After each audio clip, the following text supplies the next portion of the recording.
We all know that there is a lot of negativity on the internet. It's trendy to hate on things.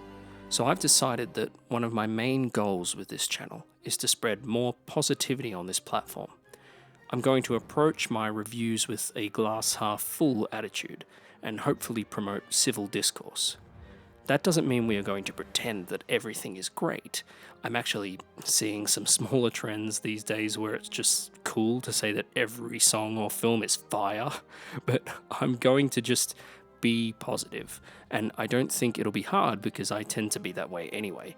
Just because you don't like a film doesn't mean that the filmmakers intentionally attacked you personally. And it's silly that I feel the need to say that. I like to enter any film with an open mind. When the lights go down, I put my full trust in the filmmaker and try to critique the film for what it is trying to do as opposed to what I expected it to do. I try not to set expectations or get too hyped for things. Of course, I go into everything hoping it's good, and if it doesn't capture me within the first 20 minutes to half hour, I'm going to be bored. Anyway, I thought it would be perfect to start off this channel by talking about what was probably the most anticipated movie of all time and eventually became one of the most hated. Star Wars Episode 1, The Phantom Menace. Now, I wasn't in tune with the hype for this film in the years leading up to its 1999 release. I actually discovered Star Wars when my friend invited me to see Attack of the Clones for his birthday in 2002. I was instantly taken by the world and rented The Phantom Menace as well as the original trilogy from my local Blockbuster video store. It was never my favourite, but I always liked The Phantom Menace as a kid. I didn't have the internet for most of my childhood. When I finally got it, the first thing I ever actually Googled was Darth Maul. And of course, good old dial-up took hours to load one picture of him. Once I got a little older, I became very aware of the negative discourse on the internet surrounding the film and the prequel trilogy as a whole. I started to buy into a lot of it, overreacting, nitpicking, bandwagoning, and focusing on the negatives. I fell out of love with the prequels. However, as the years went on, I started to revisit them and realize that I actually still liked them, and it was great to see others in my generation voice their love for them online as well as they got a little older. I was starting to think that I was alone. Most of the love is directed at Revenge of the Sith, which is fair, of course. It's the best prequel, and I love it too. But I recently attended a marathon screening of the first 6 Star Wars films on 35mm, and I found myself really liking The Phantom Menace.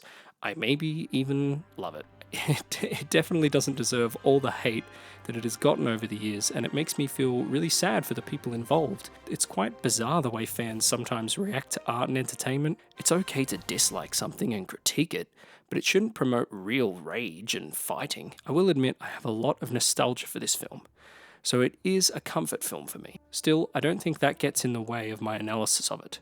I noticed that there isn't many gushing reviews on YouTube for this film, so I felt kind of compelled to really dive deep into why I think that it's misunderstood and underrated. The Phantom Menace was written and directed by George Lucas and set 32 years before the original trilogy, during the era of the Galactic Republic.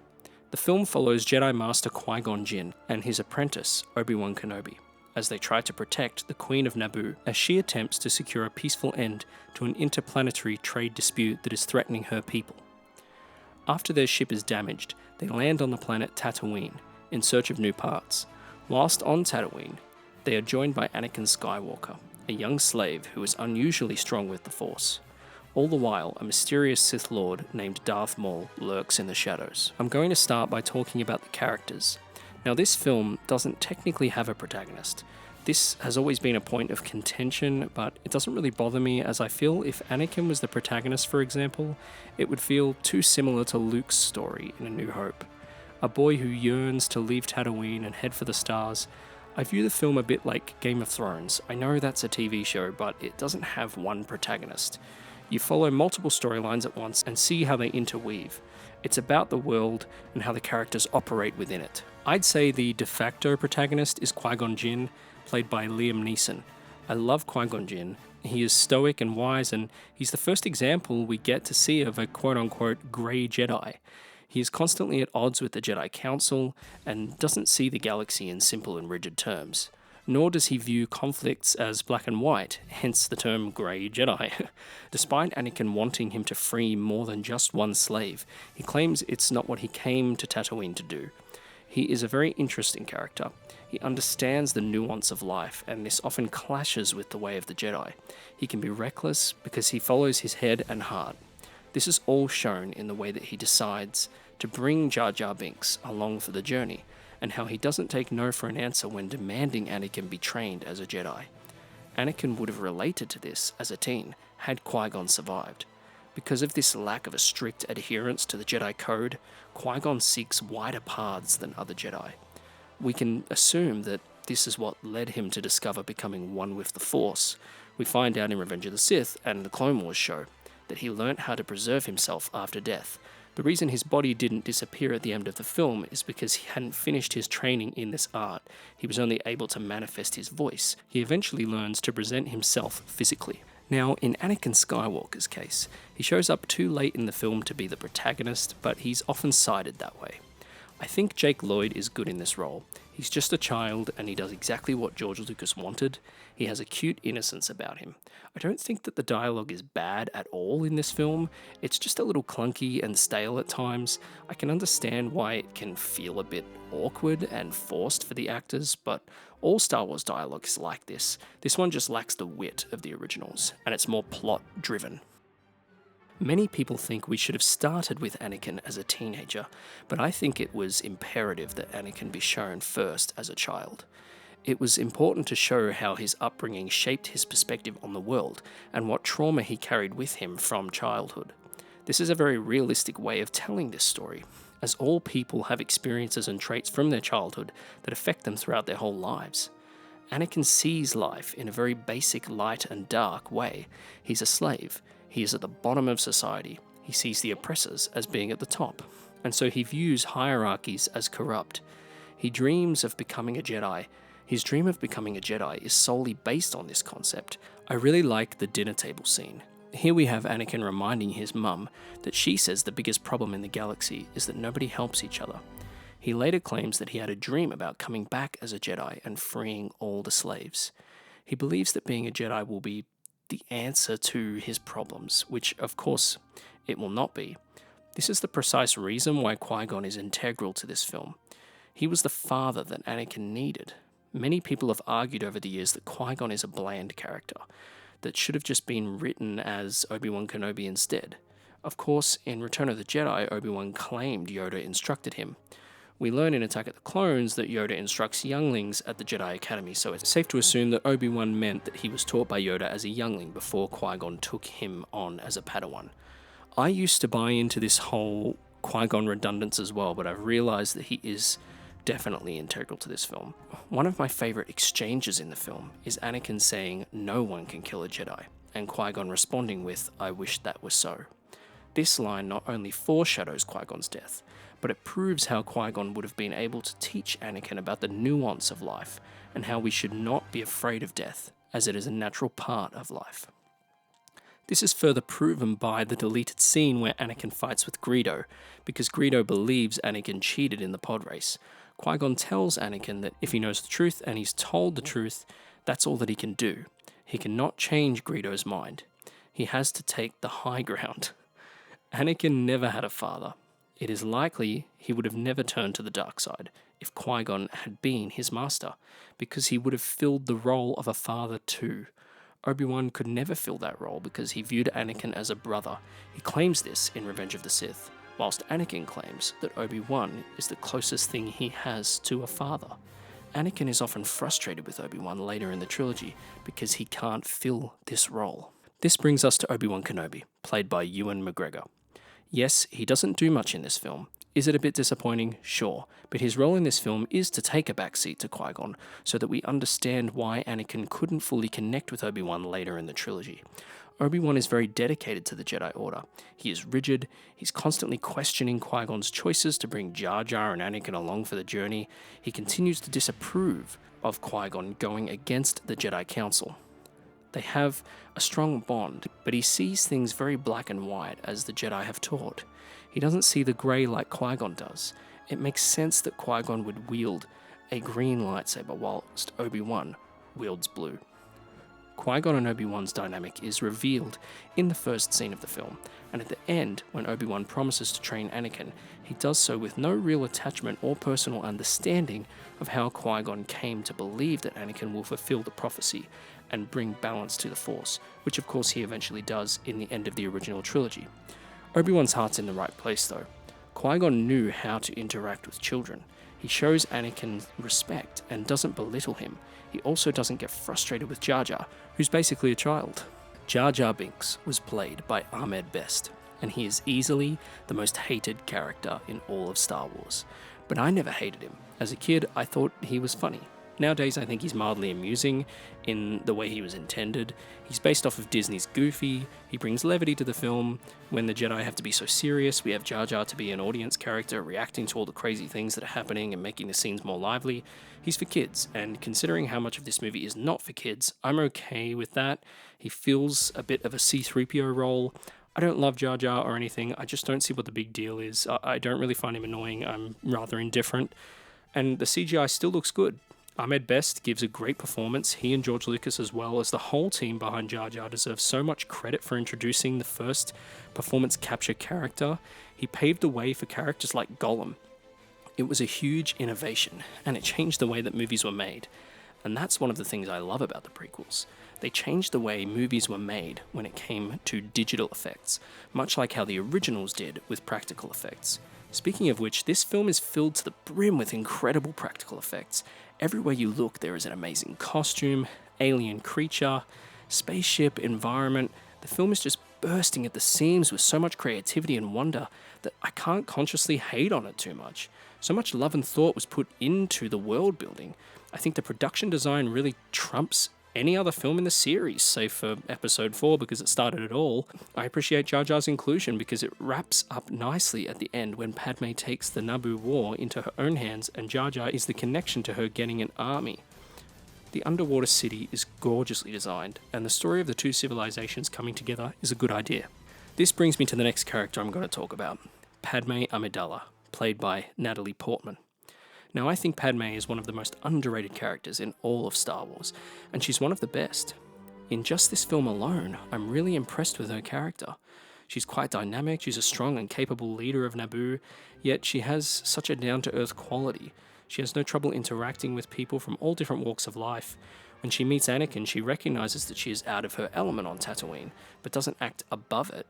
She genuinely wants to speak to him. I actually love the juvenile nature of their conversation where Anakin asks if she is an angel, and I love the necklace that he carves for her and how it has a subtle recurring presence throughout the trilogy. I adore the design of Naboo. It's gorgeous and exotic, and the fact that so much of Naboo and Tatooine was shot as real locations is very satisfying. It makes them feel tangible. The miniatures used are convincing, and I love that the waterfalls were salt. It just reminds me of the kind of swift and smart ingenuity of the original trilogy. It's very creative. A lot of people hate the monotone voice Padme uses when she is the queen, but the reason she does that is so that when Keira Knightley is acting as her decoy, Padme can be the handmaiden and her voice will be unrecognizable. It also means others can't read her emotions. I really enjoy political thrillers, so I find it very intriguing to follow the story of how Palpatine schemed his way into being Chancellor. He orchestrates the entire film. He's playing a game of chess with himself in the background the whole time. As Darth Sidious, he pushes the Trade Federation to create the conflict on Naboo, as they are attempting to invade the planet and they want Padme to sign a treaty to make the invasion legal. Meanwhile, Palpatine appeals to Padme as a senator because he claims he believes in her cause while others don't. Chancellor Valorum will not back her the way that she needs, and so Palpatine encourages her to move for a vote of no confidence against Valorum.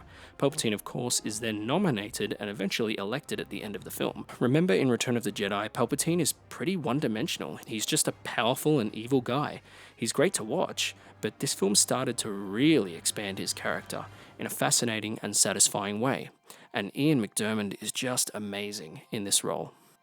Pernilla August is really underrated as Shmi Skywalker. She really feels like a mother. She has that nurturing energy. You really feel the love and connection with Anakin. She also has good chemistry with Qui-Gon.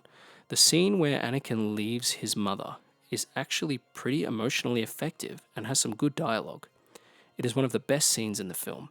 It was vital that we got to see this relationship. In many ways, Anakin's turn to the dark side hinges upon his departure from his mother and inability to save her from death in Episode 2. Last but not least, Darth Maul. What hasn't been said? Incredible character design, menacing, powerful, cool. Yes, his role is small, but he gets by on presence alone. And you can argue it's not far off of Vader's role in A New Hope. Barely any screen time, but his presence is commanding. Of course, the Clone Wars series beefs him up to become one of the greatest Star Wars characters, but I love him in this film alone. He's badass and scary, and of course, the double-bladed lightsaber is just an awesome idea. This film introduced the rule of two, which leads to a great foreboding moment at the end when Mace Windu and Yoda wonder which was destroyed, the Master or the Apprentice. You know, we see all kinds of crazy lightsabers these days, but you gotta remember, this was the first time we saw anything that wasn't just the generic green, blue, and red ones. This film did a lot to expand the Force. First of all, I have no issue with the Force run. It's just silly that it was never used again, especially when Obi-Wan needed it at the end. It is a plot hole we didn't need, just don't have the Force running. It makes sense that the Jedi could do it, but it's never used again in the series anyway, except for that deleted scene from The Last Jedi. Of course, the big expansion is Midichlorians, microscopic life forms that reside in all living things that communicate with people. The higher the midichlorian count, the more Force sensitive. I think people misinterpret midichlorians. Like, hear me out. It makes sense that the Jedi Order would attempt to scientifically quantify the Force in some way like this. It is a system that only belongs to the Order as a way of recruiting Jedi. This is why the concept of midichlorians dies out after Episode 3. Because it's not the way that everyone interprets the Force. Only the Jedi Order on Coruscant. We get some expansion of midichlorians in the Clone Wars series, but you really see that the religion of the Force is different for a lot of people. You see in Rogue One, Chirrut Imwe, he doesn't necessarily believe that but because you're a Force sensitive that you have to be a Jedi. By the way, I think Coruscant is my favorite Star Wars planet. I love it. It's one giant city. The design of the Capitol is great. The room with all the floating discs, the politicians debate in, the Jedi Temple is perfectly designed. Anyway, yeah, I don't hate midichlorians. You need to expand the mythology of the Force when you make new films and TV shows. The Clone Wars expands it too. It's clear that the Jedi still see the Force as something greater than this definition. Without midichlorians, Qui-Gon mightn't have been able to justify Anakin to the Jedi Council. He was too old, because by his age he had formed too many complex emotions that he wouldn't have if he was a youngling. I wasn't born when the original trilogy was released, so I didn't spend 20 years viewing the Force in such a way that many older fans do. I've always known of midichlorians and have accepted them. I can sort of understand why a lot of fans that waited 16 years for this film would be put off by some of the things that were different. I mean, there's some fans that don't even like any of the aesthetic of the prequels. They don't feel like Coruscant seems like a Star Wars planet, and I just think, personally, I just think that's a bit crazy to think that we can't expand the world in any way. You know, I prefer the more mystical explanation too, but I never formed such an attachment to care that much. Yes, it's nice to know less, but if you're going to do more films, you have to expand the lore. And I appreciate that Lucas did so much world building here. It really expanded the series into what people know it to be today, and it was different from the originals. The originals always felt like fantasy in space, but the prequels brought more of a proper sci-fi feel to the series, and I love sci-fi, so I love that. I think the finale of this film is fantastic. I'm not sure any Star Wars film juggles this many simultaneous action set pieces as well as this. The pacing is great, and I'm engaged in each thread. We have Padme and Captain Panaka retaking Naboo from the Trade Federation, the Gungans versus the battle droids, Anakin destroying the droid ship, and the lightsaber duel. The lightsaber fight is one of the best in the series visually, and it also has thematic weight to it. Anakin's fate hinges on the outcome of this duel. Like I explained before, if Qui-Gon lives, he will be Anakin's master and he will likely not turn to the dark side. If Qui-Gon dies, then Obi-Wan will be Anakin's master and he will become Darth Vader. This is why this fight is called Duel of the Fates. And of course that leads me into John Williams' score for this film. He does all the heavy lifting in Star Wars. If we accept that the best Star Wars score is the one Williams wrote for A New Hope, because that's when he wrote the core themes, then I think that this is the second best score he wrote for the series. That's a big statement, considering that Empire Strikes Back has the Imperial March, but this has Duel of the Fates, Anakin's theme, the Sith spacecraft and droid battle, the arrival at Tatooine and the flag parade, Queen Amidala and the Naboo Palace. The list goes on. So many great themes, and the sound design is overall great, especially in the pod race. I love the sound effects and the lack of music. The pod race is such a great, fun sequence, and it justifies Anakin being able to sort of fly the ship at the end of the film. There are a lot of details littered all throughout the film that are great. There is a lot to love. So whilst it may not be the most exciting and engaging when it comes to entertainment value, I appreciate how well conceived the storyline and the characters' places in it are. I think that the film is overall often misunderstood. It's deeper than people think, and it's crafted with more care than people realise. Yes, the characterization could have been better when it came to charming dialogue and character interactions, but I think there is just too much that is great in this film to write it off as bad. It's just so expansive and imaginative and really adds a lot to the overall saga. Yoda speaks probably the most iconic line in this film, and it sums up the whole trilogy. Fear is Anakin in Episode 1. Anger is Anakin in Episode 2. Hate is Anakin in Episode 3. And suffering is Anakin when he is Darth Vader. Normally, I'd be scared to talk about Star Wars, as it's not that fun these days because of how toxic the fandom can be. Star Wars fans love to hate on the new thing. Episode 1 was the last Jedi of its time. But now that we have the sequels, I can defend this film without getting hated on. Just wait till I talk about the sequels. Imagine getting mad at people because they have a different opinion. It really goes against everything that Star Wars is. Let me know what you think of Star Wars Episode 1, The Phantom Menace, in the comments down below. Let's be civil and spread the positivity.